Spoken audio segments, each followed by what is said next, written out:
महागठबंधन की बैठक के बाद अब नीतीश कुमार ने भी कमर कस लिया है। नीतीश कुमार पहले जेडीयू नेताओं को टास्क दिया और अब बीजेपी की बारी है। इस बैठक में नीतीश कुमार ने जो प्लान बनाया है उससे तेजस्वी यादव के सपनों को झटका लग सकता है। लालू राबड़ी शासनकाल को लेकर आखिर नीतीश ने क्या कुछ कहा है ये हम समझेंगे। हमारे साथ हमारे सहयोगी विवेकानंद जी। विवेका जी, पहले महागठबंधन की बैठक और अब जेडीयू की बैठक नीतीश कुमार ने बुलाई और आज खबर है कि एनडीए की बैठक कर सकते हैं या बीजेपी नेताओं की बैठक बुला सकते हैं। बिल्कुल बिल्कुल, सब कुछ चुनावी तैयारी को लेकर किया जा रहा है, क्योंकि आने वाले समय में विधानसभा के चुनाव होने हैं। सितंबर अक्टूबर महीने में चुनाव की प्रक्रिया शुरू हो जाएगी। उसके पहले सभी घटक दल, चाहे वो महागठबंधन हो और या फिर एनडीए हो, महागठबंधन की परसों बैठक हुई। बैठक में यह निर्णय लिया गया कि सामूहिक रूप से हम लोगों को निचले स्तर पर जाना है, मैसेज देना है कि महागठबंधन पूरी तरीके से एकजुट है। हमें 20 तारीख को मजदूरों के आंदोलन को समर्थन देना है। इसके अलावा कई निर्णय उस बैठक में लिए गए। अब उस बैठक के अगले ही दिन नीतीश कुमार ने अपने पार्टी के वरिष्ठ नेताओं को बुला लिया। मुख्यमंत्री आवास में बैठक हुई। बैठक में आगे की रणनीति पर विचार किया गया। उस रणनीति को निचले स्तर तक को सफल करने के लिए सभी नेताओं को टास्क दिया गया। आपको क्या करना है, मतदाताओं में क्या मैसेज देना है, और खास करके जो नई पीढ़ी है, जो नए मतदाता हैं, जिनका जन्म 2005 या 5 के बाद हुआ है, वैसे मतदाता जो 18 साल की आयु पूरी कर लिए हों, उन मतदाताओं को बताना है कि 2005 से पहले और 2005 के बाद के बिहार में क्या अंतर हुआ है। उन मतदाताओं को बताना है, क्योंकि वे मतदाता जानते नहीं हैं। जो नए वोटर्स बने हैं, जो नई पीढ़ी हमारी है, जो नए लड़के हैं, जो नौजवान हैं, वे पहले की बात को नहीं जानते हैं। न वे जानते हैं, न उन्होंने भोगा है, न देखा है। तो वैसे जो नए मतदाता हैं, उन मतदाताओं पर फोकस करना है। जेडीयू को नेताओं को मैसेज दे दिया गया कि उन मतदाताओं पर फोकस करना है, बताना है कि 1990 और 2005 के बीच में क्या होते थे। बिहार में कहीं कोई विकास के नाम की कोई चिड़िया नहीं थी। सड़क, स्वास्थ्य, शिक्षा समेत कानून व्यवस्था की हालत बेहद खराब थी। इन बातों को आप ले जाइए और बताइए कि देखिए, एक बार फिर से आपको भरमाने की कोशिश हो रही है। जिस तेजस्वी यादव पर आप भरोसा करने की सोच रहे हैं, उनके पिताजी और माताजी के राज में बिहार पूरी तरह से कंगाल हो गया। बिहार में सिर्फ और सिर्फ भ्रष्टाचार हुआ। यह जेडीयू नेताओं को टास्क दिया गया है। अब आइए, अब भारतीय जनता पार्टी के नेताओं की बारी है।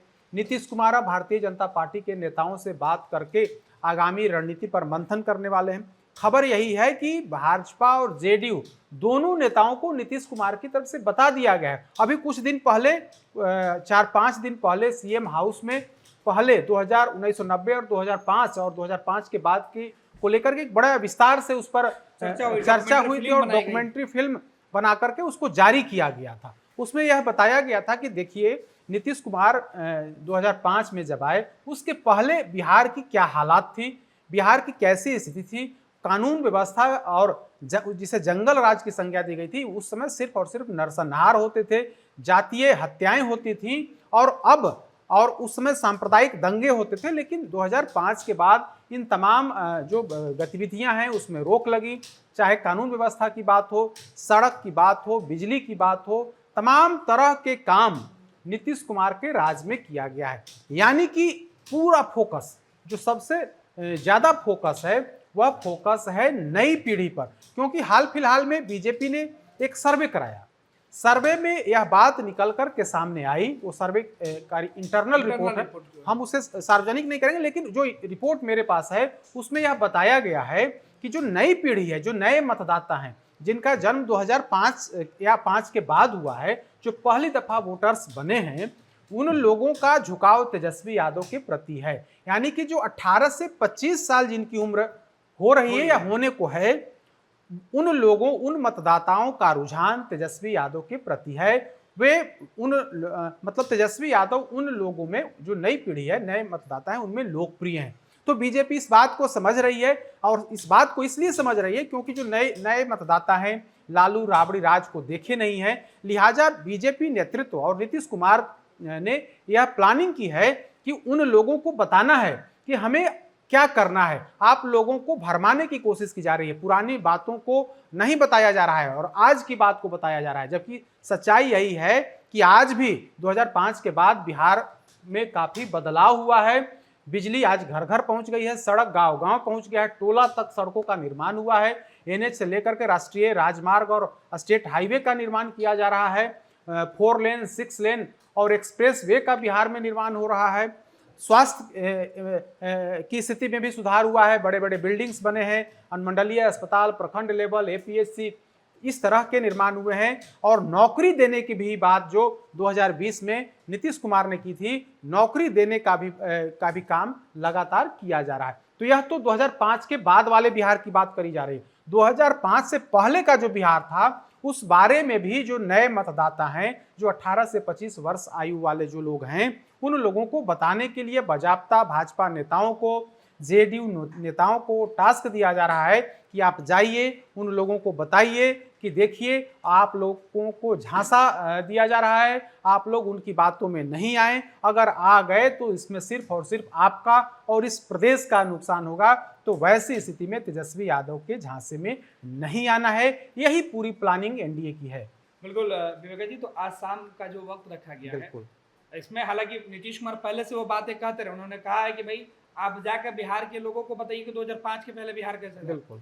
लेकिन बड़े पैमाने पर युद्ध स्तर पर कहें कि पहले कैबिनेट के अपने चुनिंदा मंत्रियों को नीतीश कुमार ने बुलाया और अब अपने सहयोगी दल बीजेपी के नेताओं को बुलाकर उनके खास मंत्रियों को या फिर जो पार्टी में महत्वपूर्ण पदों पर जिम्मेवारी पर उनको बुलाकर ये टिप्स देंगे। देखिए बीजेपी कार्यकर्ताओं को भी ये बताना होगा जो सर्वे रिपोर्ट आया, हमने जो चर्चा की कि उसमें महत्वपूर्ण पॉइंट्स यह है कि सर्वे रिपोर्ट में यह बताया गया है कि जो नौजवान हैं उनमें तेजस्वी यादव की लोकप्रियता बढ़ी है। नौकरी को लेकर के भी कहीं ना कहीं जो नौजवान हैं, जो पढ़ाई कर रहे हैं या फिर नौकरी की तलाश में हैं, रोजगार और नौकरी को लेकर के भी तेजस्वी यादव के कॉन्सेप्ट को लोग स्वीकार कर रहे हैं। तो दो महत्वपूर्ण बात है। पहली बात तो यह कि नौकरी, और दूसरी बात जो चूंकि तेजस्वी यादव नौजवान हैं, नीतीश कुमार बूढ़े हो गए हैं, और तो उसको लेकर के थोड़ी लोकप्रियता जो नई पीढ़ी है, जो 18 से 25 वर्ष आयु वाले जो लोग हैं, उन लोगों में तेजस्वी यादव की लोकप्रियता है। नौकरी का एक बड़ा मुद्दा है जिसमें तेजस्वी यादव कहीं ना कहीं गेन करते हुए, मतलब उनको लाभ मिलते हुए दिख रहा है नई पीढ़ी में। बीजेपी का जो इंटरनल रिपोर्ट है, उस रिपोर्ट में भी इस बात को इंगित किया गया है। जेडीयू भी अपने स्तर से समीक्षा करा रही है। जेडीयू नेतृत्व को भी यह समझ में आ गया है कि जो नए लोग हैं, जिन लोगों ने लालू राबड़ी राज को देखा नहीं है या भोगा नहीं है, वे लोग कहीं ना कहीं पुरानी बात को नहीं जानते हैं। तो उन लोगों को बताना है कि देखिए 2005 से पहले बिहार किस हालात में था, वहां से यहां तक लाया गया है। तो यह काम किसी दूसरे ने नहीं किया है, बल्कि नीतीश कुमार ने किया है। और 2014 के बाद नरेंद्र मोदी केंद्र में प्रधानमंत्री के तौर पर कर रहे हैं। यानी कि बीजेपी और जेडीयू नेताओं को यह साफ साफ कह दिया गया है कि नीतीश कुमार ने 2005 से लेकर के अब तक जो काम किए हैं उसको बताइए, आप जनता के बीच ले जाइए, नौजवानों के बीच ले जाइए, और मोदी सरकार जो गरीब गुरबों महिलाओं के लिए जो काम कर रही है उस बात को भी जनता तक ले जाइए। यानी कि जो इंटरनल जो सर्वे रिपोर्ट आया, उस रिपोर्ट के आधार पर यह निर्णय लिया गया है कि हमें 18 से 25 वर्ष की आयु वाले जो वोटर्स हैं उन पर हमको फोकस करना है। बिल्कुल, बहुत बहुत धन्यवाद विवेका जी। तो एनडीए के अंदर महामंथन, नीतीश कुमार को जो सीधे तौर पर जानने वाले लोग हैं, जानते हैं कि नीतीश ऐसे ही अपने सहयोगियों के साथ बैठक नहीं करते हैं। अगर नीतीश ने यह बैठक बुलाई है तो विशेष जो टास्क है वो दिया जाएगा। हमारे सहयोगी विवेकानंद ने बताया कि बीजेपी की जो अंदरूनी जो सर्वे हुई है उसमें बताया गया है कि कहाँ एनडीए कमजोर पड़ रहा है और उससे दूर करने के लिए नीतीश नई जो चाल है तेजस्वी के आगे चल रहे हैं। अब तेजस्वी यादव जिसे अपना बड़ा हथियार बनाए थे युवा वोटरों को, उसी वोटरों को लुभाने की नीतीश की नई रणनीति सामने आई। अब देखना है कि इसमें स और मात किसे मिले। पनोरमा ग्रुप, जो सोचता है वो करता है। आपके अपने सपनों का आशियाना। ये लो मुंह मीठा करो, आज मैंने अपना जॉब छोड़ दिया, अब हम पूर्णिया वापस जाएंगे। जॉब छोड़ दिया है? मतलब ये घर कैसे चलेगा, हम करेंगे क्या और माँ बाबूजी क्या बोलेंगे? इसलिए मैं एक और मिठाई का डब्बा लाया। अपने बिजनेस के लिए लोन अप्रूव हो गया। अरे लोन अप्रूव हो गया वो तो ठीक है, लेकिन पूर्णिया में हम रहेंगे कहाँ? अपना घर भी तो नहीं है वहाँ। इसलिए तो एक और मिठाई का डब्बा अलग से लाया हूं। हमने पूर्णिया में घर ले लिया है, पूर्णिया के ई होम्स पैनोरमा में। पूर्णिया में पैनोरमा ग्रुप लेकर आए हैं ई होम्स पैनोरमा। बड़ा घर, आलीशान जिंदगी और अत्याधुनिक सुविधाओं के संग। अरे अरे, अब क्यों मुंह मीठा करवा रही हो? क्योंकि हम घर वापसी जो कर रहे हैं। घर वापसी की खुशी पूर्णिया में ई होम्स पैनोरमा के संग। E homes panorama, luxurious lifestyle redefined.